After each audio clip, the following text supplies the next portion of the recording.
I just want to take us back. What was happening in 1992? So I asked my friend ChatGPT, and it said the internet, right? The World Wide Web was just becoming alive.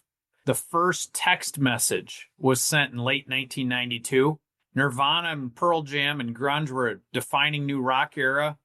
And the movies Aladdin, The Bodyguard, and A Few Good Men were big hits. It was the end of the Cold War. Russia and the Berlin Wall were coming down. There was new change about. And I put all of that there to just say this backdrop was really important for the changes that were happening in education. You're listening to the Bold by Choice podcast with Vashanta Harris and Jim Gunner. Real talk about charter schools, from the boardroom to the classroom, powered by the National Charter Schools Institute. Welcome back to the Bold by Choice podcast. I'm your host, Vashanta Harris. And in our last episode, we actually explored how really bold gubernatorial leadership helped chartering to take hold in a couple of places, namely Michigan and Florida. But the movement certainly did not stop there. Charter laws didn't pass in every state overnight. It took years, decades even. And while we won't cover every chapter of that story in the podcast, we're highlighting some key moments where the right people at the right time made bold decisions that changed education forever. Now, if you want to dig a lot deeper into the full timeline of when states passed their charter laws, please check out Zero Chance of Passage by Ember Reichgott-Young, one of the founders of this movement. Now, check out the show notes for the links to that resource, as well as a full resource list at thefounderslibrary.org. Now today, we're going to travel a little bit west into two very different states with two very bold stories. We're going to travel to California first, and then we're going to hop over to Colorado. But first, I'm going to ask my co-host Jim to share a little bit of the historical context. This is going to be a great show, Vashanta. Two states, two C's, California, Colorado, but a lot different in size, scope, and politics. And what you're going to hear is gubernatorial leadership. You're going to hear bipartisanship. You're going to hear debate, and you're going to hear some of the sausage making. So it's going to be a fun episode. And that's what we do here at the National Charter School Founders Library. We have oral histories from the founders, the people that were there, the people that were involved, the people that made things happen. And so it's a rich resource for this movement and a strategic asset for our audience. Those that are leading organizations today, if you want to learn from the wisdom, if you want to learn some of the tips and tricks that they use to make impossible things happen and how you can put that to work for your own organization and interests today, there's a lot here in the Founders Library. I also want to bring in our favorite Minnesota State Senator, Ember Reichgott-Young, and Don Cooper. Hey, thanks for having us back. And thank you, Jim. And I also want to just add, as the one who recorded these interviews, that California and Colorado are two of my favorite chartering story states. And I want to make the point that California was second, right after Minnesota, and they were essential to this whole movement. And then Colorado followed almost right away third. So that's the order on the timeline. And I need to give some shout outs because on the National Charter School Founders Library Advisory Board, we've got Governor Bill Owens from Colorado and Alex Medler from Colorado. We also from California have Eric Premack. And so people that were there, part of the story, that also are giving their time to help move this forward through their service on the Founders Library Advisory Board. So, Ember, let's get in and let's get at this story. There's a lot to learn here. Thank you, Jim.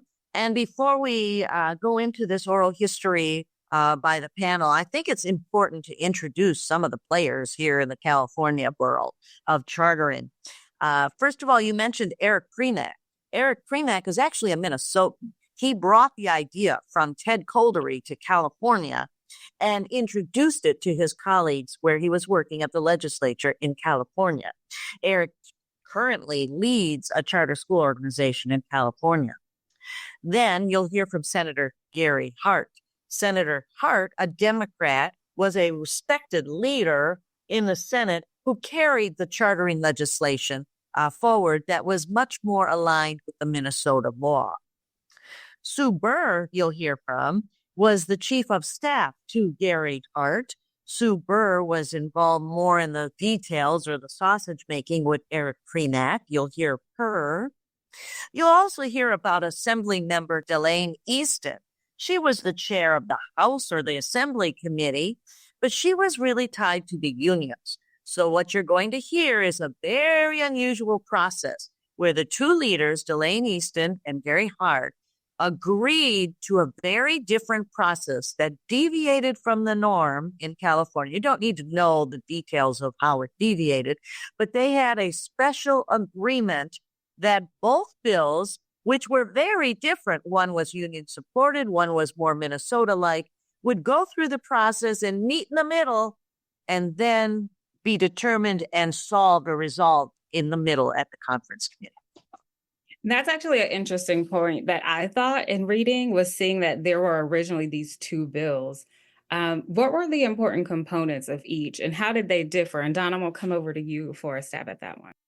Yeah, great question. And we'll add this in the show notes. Gary Hart and Sue Burr authored an article for the Phi Delta Kappan some years back that really goes into some great detail on this.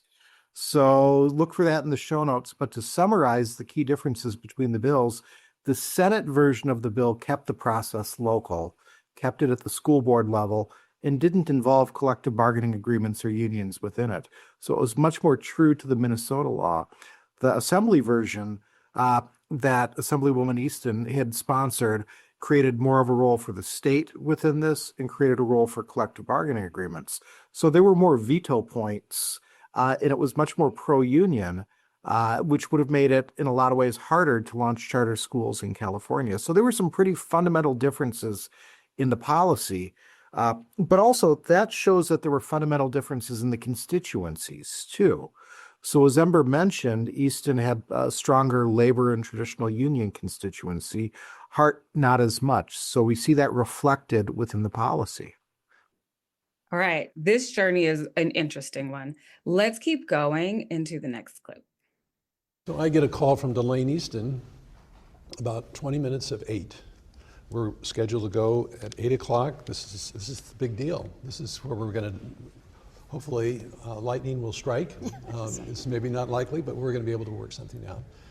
And Delane Easton informed me that there was really nothing to talk about because Willie Brown, who was the Speaker of the Assembly, had told her, there's nothing to negotiate. I'm not going to allow you to deal with these contentious issues such as collective bargaining and the credentialing issue and other matters. And I sort of blew up on the phone and said, Delane, you're a free agent. You don't have to follow what Willie Brown says. We agreed that we were going to have a serious negotiation. We've been preparing for this for the whole time. And that's what we're going to do. And she said, I'm sorry, I can't do that. And so I hung up the phone and was pretty upset about it. And we were just sort of then stuck. And then we developed this legislative, what I call jujitsu, to basically finesse the process. Because we had an agreement that we were going to go to conference, I felt that Delane Easton had abrogated the agreement by saying, no, I can't negotiate. So what we did, the bill was in conference, is we basically pulled the bill out of conference. It had already passed the Assembly, so I took it immediately to the floor of the Senate and asked that it be withdrawn from conference committee and that a vote immediately be taken on the bill. And you know, it happened like in 3 minutes. My memory may be wrong on this, but I was sitting in the caucus room talking to my good friend Becky Morgan, who is a Republican. I said, Becky, I'm going to try to do this, and I may get called on it, and they might be a big fight, but I'm going to try to sneak this through. And she said, oh. I said, no, don't tell anyone. And we went out there, and I waited for what I thought was the appropriate moment to stand and be recognized, and we did it. The context was the legislature had a rare evening session because there was a big fight over the state budget that year. The state had a fiscal crisis, and I happened to be in the building just outside the door to the Senate, at the time you did this. I had no idea you were doing it. And Thank God you There didn't, was because a- you might have blown the. I would have blown the your whole thing up. And I was there watching the budget, and there was sort of a lull on the floor as they were trying to do something else on the budget. And then you stood up and said, Mr. President Pro Tem, I ask for, I think, unanimous consent to bring my bill back from conference. And I thought you were just bringing it back so that it could be heard, say, in the next session or some such thing. And then you said, I asked for unanimous concurrence in the Assembly amendments. And I started doing some math on that, thinking, well, they only did a couple minor tweaks in the Assembly, so that's easy, okay. And then you said, I asked for passage and immediate transmittal to the governor. And I didn't really know what that was, and it didn't sink into me what was going on, but obviously something had gone, you had figured out this sleight of hand whereby the opponents thought the bill had died in conference committee, but it was still live. And by just bringing it back and agreeing to the other house's amendments, the bill was live and out and on its way to the governor's office. And Glee Johnson, the governor's aide, came out of the side door of the Senate, gave me a big hug. I still didn't know what was going on. And It's the first time in the history of the legislature Eric Premack hasn't known what's going on. Exactly. Look what you did. Yeah, but I do think that's an important piece of this too, that we knew throughout the process, through conversations with the governor, and back to your point about Governor Wilson, who was a Republican governor at the time, that if we could get Senator Hart's bill to him, he would sign it. But wasn't there another bill that came out too? Didn't the Delane Easton bill come out as well? Yes, and it came out in its form that with the union protections that she had included. And so she could send her bill down to the governor's office. So the governor had a choice between the Hart bill and the Delane Easton bill supported by CTA. Governor Wilson hated CTA. They hated him. California Teachers Association. Yeah, so it was no question what the governor was going to do. Just one final thing to point out on this legislative jujitsu. Normally what happens when you go to conference committee, when you take, and you know you're going to go to a conference committee, when your bill, my bill, which had the provisions that Delane Easton did not like, when the bill goes over to the other house, you amend the bill in such a way that there's a poison pill. There's something in that bill that would prevent it from the author wanting it to move forward. That's a protection so that you can't do what we did. Now, the reason why that did not occur is we had this gentleman's agreement that we were just going to run these bills to conference, and they were going to have the conference committee. And so, in a certain sense, Delane Easton and union supporters would say that I was the bad guy because I, abrogated the deal. But since they did not amend the bill in a way that was really, compromising to the bill, since it had passed the assembly with these minor amendments that didn't do harm to what we were attempting to do, having passed the assembly, being in this conference committee, we were able to do what Eric suggested of by unanimous consent, getting the bill out of conference before the Senate and passing it, like that. It basically had passed both houses. Yes. Yes. Yeah. One thing I wanted to hear you all talk about with State Senator Gary K. Hart and Governor Pete Wilson working across the aisle, like what stands out to you about the unique process of getting the bill passed in that context?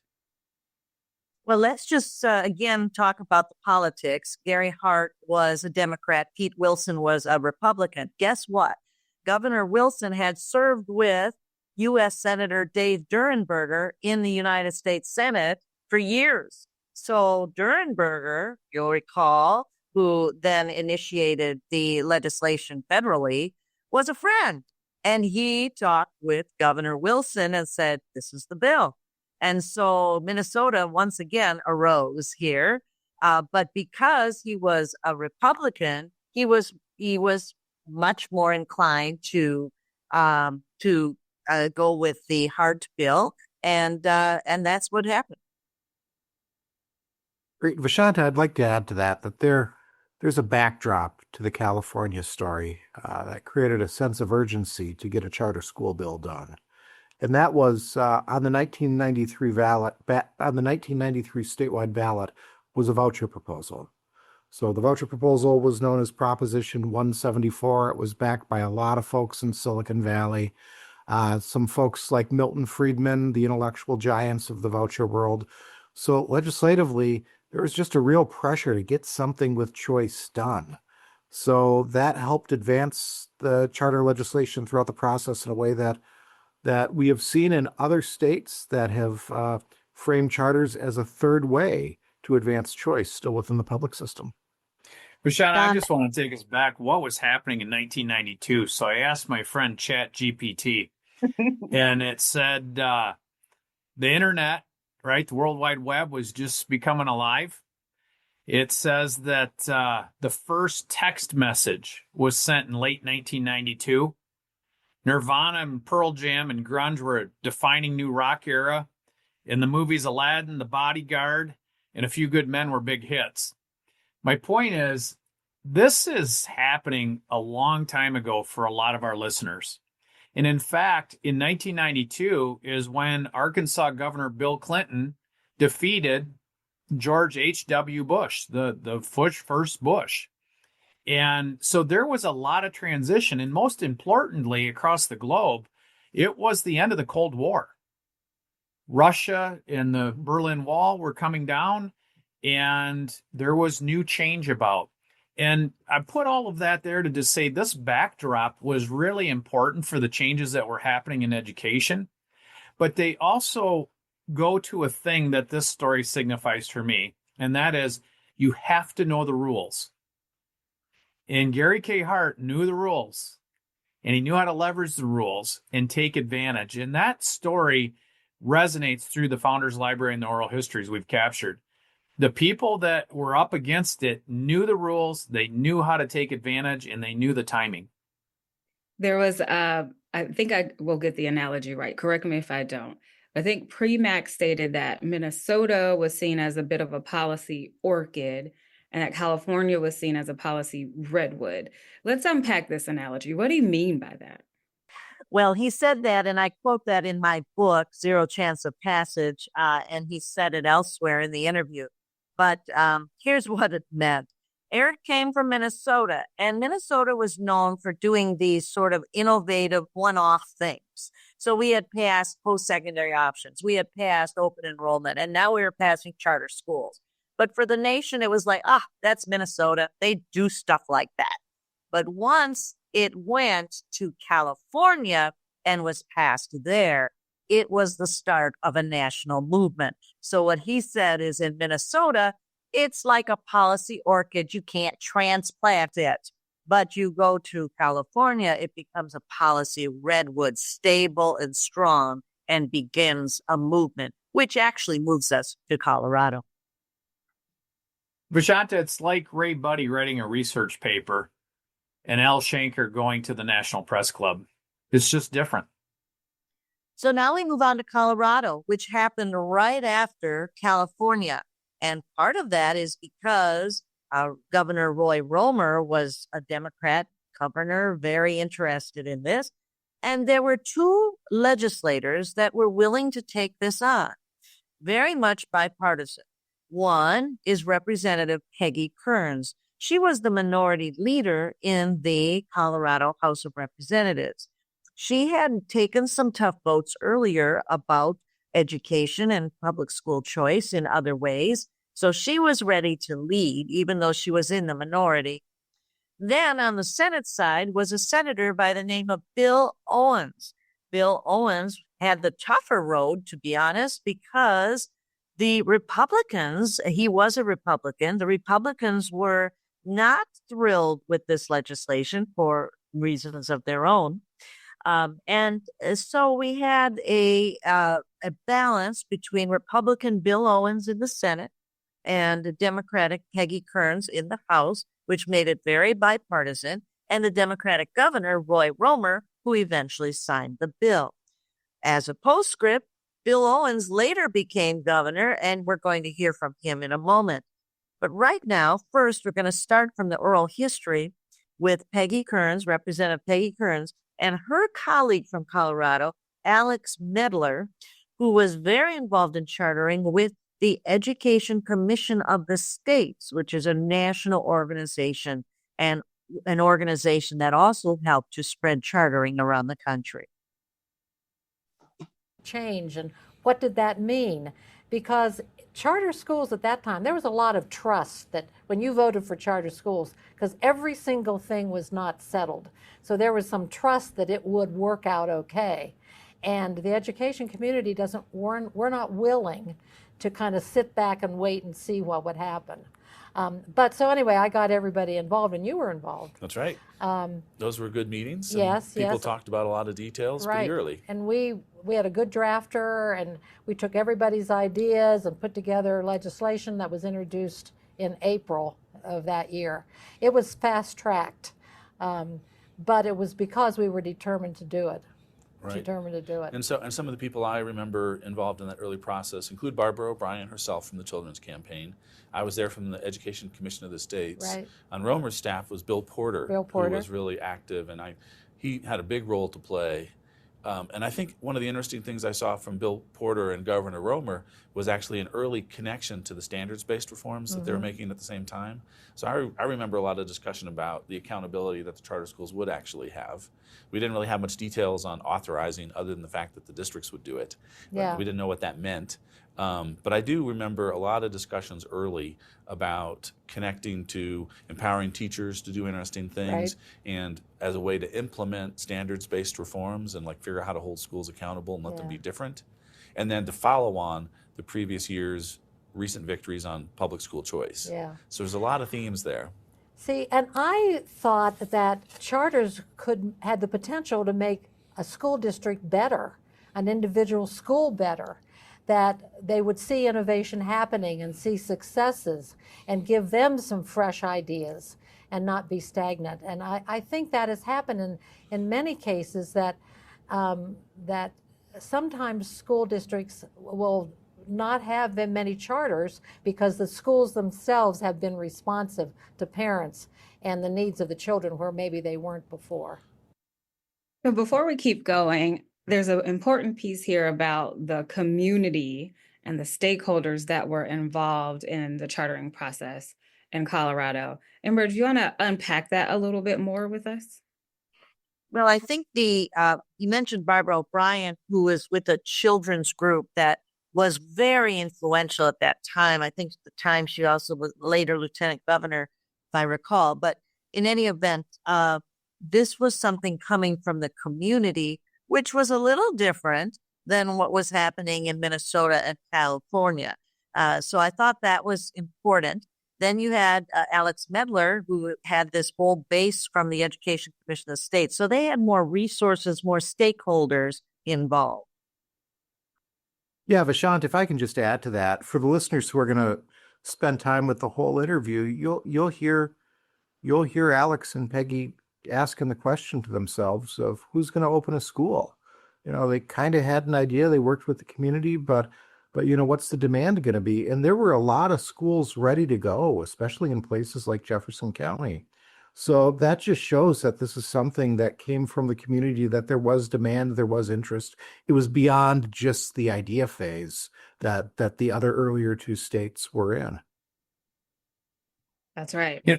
You also look at the location, right? So we've talked about Minnesota in a couple different ways, but that's what sometimes people call flyover country, right? My home state of Michigan, flyover country. Mm-hmm. Colorado's a little different. You can maybe discount them. They're the Mountain West. And then you got California, right? The big player, the coast. And so what you have with the early combination of Minnesota, Colorado, California is a geographic spread of the charter idea, but also a political spread of the idea and different models for how it gets implemented. And I think that's part of the beauty of the diffusion of ideas like chartering. And it also then gets into implementation, which we've talked about in different ways before. That's right. Well, let's keep building the layers of this onion. Let's check out our next clip.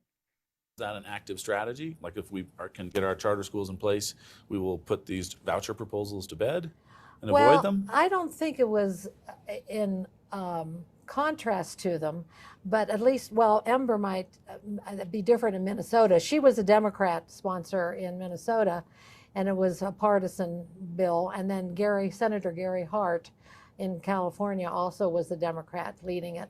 So it started out as a Democratic issue, but spilled over very quickly.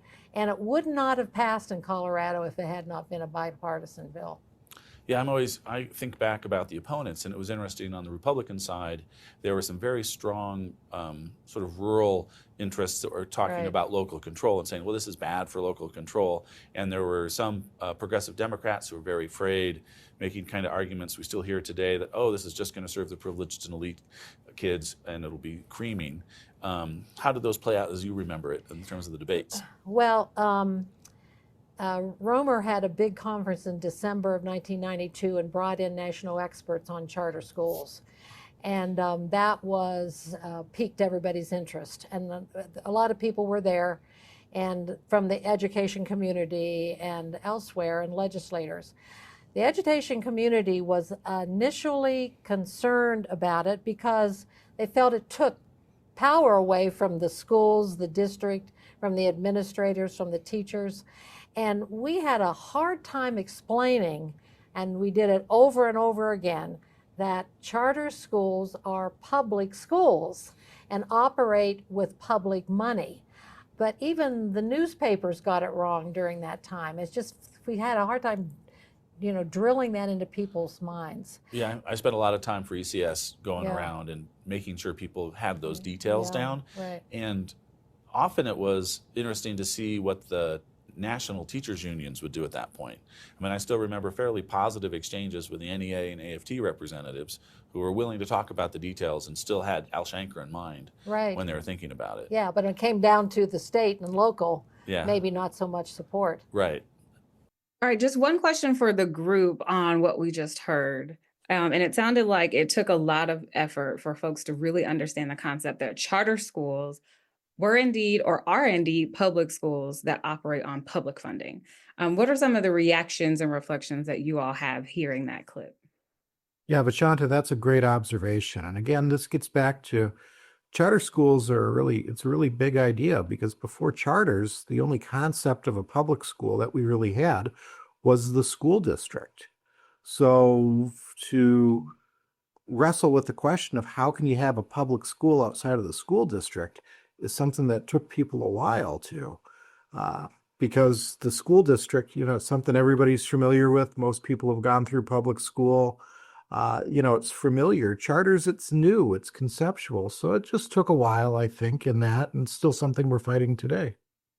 What fascinates me about Colorado is all the talent that they've built and grown and developed and shared across the country. I'm thinking about Kathy Lund, who was with the Walton Family Foundation in the early days and pre-federal charter school grant program, and all the work she and others did to help spur and spark and support the early charter growth movement. The Daniels Fund, headquartered in Colorado, and the work they've done to support it. Alex's work with the Ed Commission of States, and just a shout out to Alex. He went to Washington, D.C. and worked for the federal government and was one of the leaders that helped move the federal charter school grant program along in the early days. Thinking about Dan Schaller running the Colorado League right now, Jim Griffin, who was the league and is a member of the Hall of Fame. Colorado, and not to leave anybody out, but it emulated so much talent and importance to this movement in the early days through its evolution to today. And so I think that's one of the other hallmarks of these laws is it's one thing to pass a law, but it's another thing to implement it and build the ecosystem and the infrastructure to support it. And that's part of Colorado's story. It's part of California's story. All right, so in traveling to Colorado, I wanted to set kind of some context for the environment in Colorado prior to the passing of the charter law there. And so what was kind of the environment already set as it related to parent choice prior to the charter law passing? Well, the environment really was coming from other states, from Minnesota and California. They had seen open enrollment. They had seen charter public schools emerge from those two. And Governor Romer of Colorado was really interested in it. And so he gathered some people together in Colorado to see what might happen there. What was really different about Colorado as opposed to California is that in Colorado, it was much more bipartisan. In California, you had two Democrats who were on different edges of the Democratic Party. Here, you had a Republican senator and a Democratic House member coming together and working together to make it easier to get it passed. What was also interesting here is that the senator who was a Republican was having more difficulty with the Republican side than my friend Peggy Kearns was having with the Democratic side. And so he had to actually placate the chair of the Senate committee. And I know that in his interview, then Senator Owens had to actually vote for amendments on the floor that he did not like, with the hope that the bill would go to the House where Democratic Representative Peggy Kearns was, and she could fix it. She could fix the bill, which she did. So that is how it was very different than California. Well, we're going to play a clip here. Ember, would you like to kind of set the tone prior to my starting of the next clip of Bill Owens? Sure. So as I mentioned, then Senator Bill Owens was a Republican in the Republican Senate, and then Democratic Representative Peggy Kearns was actually the minority leader of the Colorado House, and they worked together. I think that what's interesting here, of course, as you know, Senator Owens became Governor Owens later, and that was, of course, many years after chartering passed. But what was interesting here, as compared to the earlier clips with Representative Kearns, is that Governor Owens really was showing the Republican philosophy for chartering as opposed to Peggy's philosophy from the Democratic side. And the irony and the beauty of chartering is that it fits both philosophies. So this clip really goes to then Senator and then later Governor Owens reasoning why he thought chartering was a good idea, and then why the union still decided to oppose it and how he reacted to that. What's the philosophy behind it that you shared with your colleagues? You know, what my main points were the following: that nothing in the Colorado Constitution, nothing really had set up this requirement that we have to have new public schools only through a school district. Why not have single school districts? And that's actually where this idea had started even years earlier, would be allowing new public school districts consisting of one school. And it just made such rational sense that in a system where everybody's paying into it, why do you have one size fits all? And why not allow diversity and change and experimentation, where parents are willing to put their time and effort into building new public school models? So it was freedom, it was choice, it was empowerment. We reached out, we had the deaf community involved because they wanted to have a charter school that focused on those with hearing needs. We had African American backers who wanted schools in their communities that more met their needs. And we just built a big coalition around freedom and choice and improvement, just as you did in Minnesota. And at the same time, you're talking about all of the opponents and the fact that there was a great deal of testimony against it in the Education Committee, and certainly that those arguments were coming up on the floor, I'm sure, the Senate floor. Talk about some of those arguments. What were the key arguments against it at the time? Probably, again, the same ones that you saw in Minnesota, the same ones we saw in California. We're not spending enough on public education right now. It's going to take money from our existing system and subsidize these new students. It's going to be inefficient. It's going to not have the same rules. It's not going to have the protections. Teachers may not have to be in the union. Will they pay into the pension plan? The real concern was the fact that these were going to be competitive to their model. That K through 12 had a model. You lived in this neighborhood, you went to that school. And all of a sudden you'd have a new school that might be focusing on math and science, and this school would go out to that existing base and say, you're not really satisfied, for example, with the math and science at Aurora Middle School. Come to our school. And competition, General Motors would prefer not to have to compete with Ford, but they have to. Well, some of our K through 12 schools would prefer to keep these kids as chattel, as they have to go here because this is their only alternative. We were opening up that model. So it's super neat here to hear some of these reflections. What are some of the unique elements or features of the Colorado charter school law from your perspectives? Vashanta, I want to highlight one word that Senator Owens said, and that's district. Okay, so often we think of charters as individual schools and schools that operate outside of the district. What he was talking about was creating new districts that have the same types of powers, types of authority that other school districts do. So in that sense, he's really looking at the different, I'll call it the institutional arrangements, and how the institutional arrangements can lead to better educational outcomes for kids. So I just find that fascinating to think of it from the institutional side in addition to the educational side. Vashanta, another theme, and although California is the third state in the country to adopt a charter school law, the early days, there was a lot of caps put in place. It was part of the compromise process. And why was that? Well, in part because charters were new and different. They were going to bring a competitive pressure. The money was going to follow the students. And so one of the strategies in the legislative process was to cap and contain them, keep this new experiment, quote, small. Colorado, most people don't realize probably, it had an initial cap of 50 schools. And 13 of those 50 had to be serving at-risk populations specifically. Today, that cap's gone away, and as it has in many other states. But that's part of the early story of chartering. And one of the things I love that he said, and it's a concept that I think we know today, but it was introduced, I believe, here. And he says, why not have single school districts?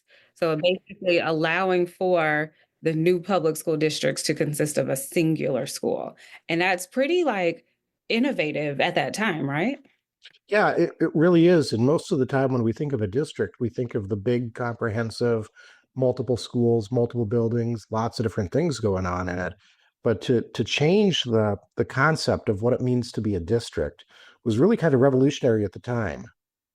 And Minnesota has that in its law where the charter school can be a single district. And that means that the money goes directly to the charter school. That is the LEA, the education authority, the local education authority. It doesn't have to go through a school district. And that all relates to the birth of the idea. Remember, nation at risk, we got a problem. Let's do something about it. The districts argued, just give us more money, just give us more money, just give us more money. Ted Coldry comes along and says, hey, we need somebody besides the district that can establish and operate public schools.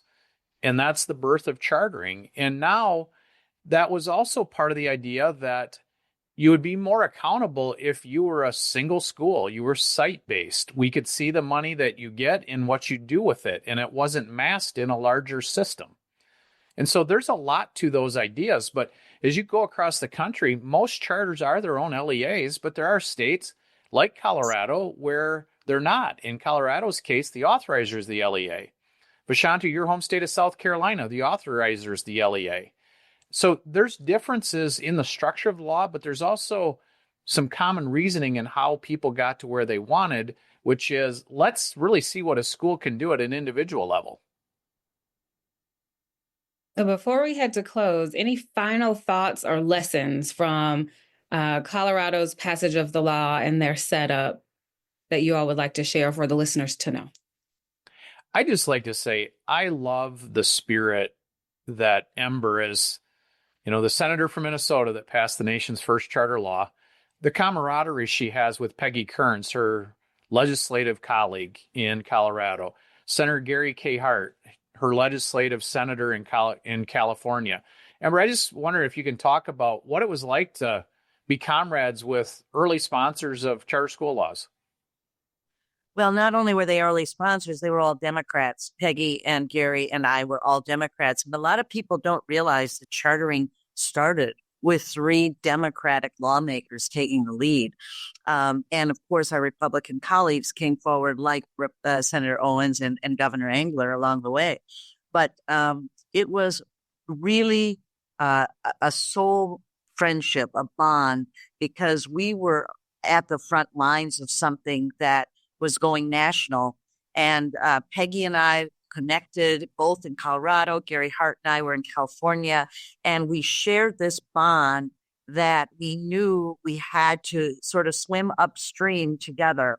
I want to just say we miss them very much. Senator Hart, Representative Kearns, have both passed on. We are so grateful that we were able to record their histories in the Founders Library. And that's why I am particularly pleased that we can do this highlight so others can listen to their words as they live on. Well, they definitely were founders and pioneers and difference makers. One of the other things that strikes me is when Gary Hart passed, the teachers union came out and said he was never really for charter schools. And thank goodness for the Founders Library and the oral histories, because the charter folk in California were able to say, well, let's go listen to Senator Hart in his own words. And so that's why we do what we do, not just to share the stories and to honor the founders, but to make sure that history is preserved. Well, here we have California and Colorado. Very different styles, some different strategies, but one bold unifying promise. And that is that the public school system could and should make room for something new. So, Jim, do you have a call to action for our listeners today? Well, I do. It's be bold, right? We're kind of consistent on that theme, but chartering was an idea. It took bold lawmakers to turn it into laws, and it took bold people to put it into action. And so our theme is be bold. And for all those that are listening out there today that are running a school, governing a school, leading a charter school support organization, courage, conviction, boldness, as Ember said, swimming upstream, those are the things that drive the movement forward. And remember, we call it a charter school movement because we're not static, we're a verb. It's why at the Founders Library, we talk a lot about chartering, because it is a process. And as you know, it's a promise. And it's a promise that we are going to be on this pursuit of excellence for all kids, for all communities. We want everybody to experience the transformative power of a great education. That's right. Well, family, we're going to continue our journey next week, exploring across a couple of different states, really bold ideas, and the brave leaders who changed public education forever.